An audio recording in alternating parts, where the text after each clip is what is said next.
Bridge পাই নাই। এই যে ব্রিজটা আছে এটা নিয়ে বিভিন্ন সময় বিভিন্ন রকম আমরা দেখছি। এখন এই অযৌক্তিক যে হয়েছে এখানে আমাদের, আমি জানি প্রতিদিন সকালে অনেক বাইকার আপনার পাথাও মারার জন্য, রাইড শেয়ার করার জন্য বলখালি থেকে যাওয়া আসা করে। তাদের যে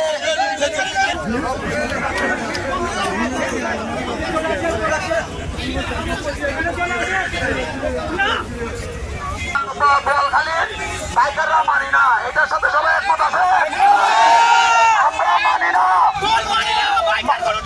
বাইকারের কোনো টোল, আমরা মানি না।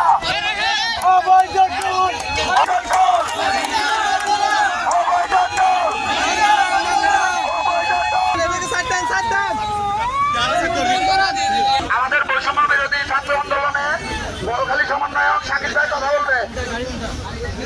শাকিল ভাই বন্ধ কই? শাকিল ভাই কই? শাকিল ভাই কই?